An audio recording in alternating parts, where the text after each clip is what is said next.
Si pelajari sanksi AFC kepada Timnas Indonesia U22, saat kericuhan di ajang SEA Games 2023 Kamboja. Ada 4 pemain Timnas yang diberikan sanksi oleh AFC dan sanksi denda kepada 4 pemain Timnas Indonesia U22 dan 4 staf Timnas U22. Simak informasi selengkapnya sebagai berikut. Dan jangan lupa like, komen, share dan subscribe. Kalau sudah, terima kasih. Sekarang mari kita simak informasinya.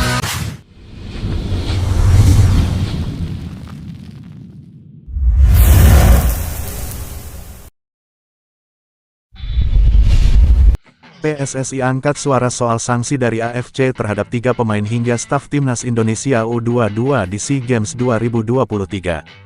Federasi kini tengah mempelajari putusan itu. Sanksi AFC dijatuhkan buat Titan Agung, Komang Teguh, dan Muhammad Taufani.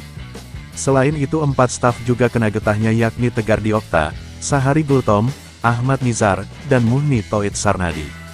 Hal itu adalah buntut pecahnya keributan di final sepak bola SEA Games yang mempertemukan Timnas U22 vs Thailand. Beberapa pemain dan staf kedua tim terlibat baku hantam dalam laga yang berlanjut sampai babak tambahan di Stadion Olimpiade, Kamboja, pada tanggal 16 Mei tahun 2023.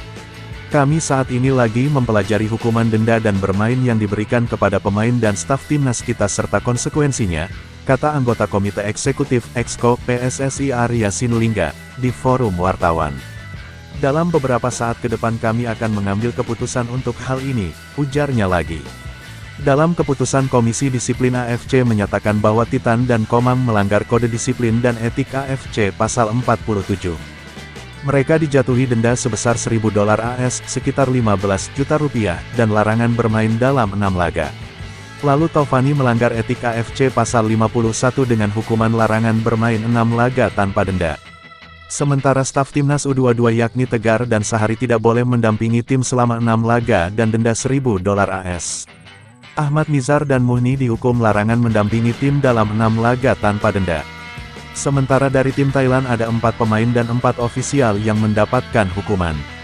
Pemain yang dijatuhi hukuman adalah Cayapipat Supun Pasuch, Puracet Tot Nasit, Tirapak Pruana, dan Sopon Witrakyat.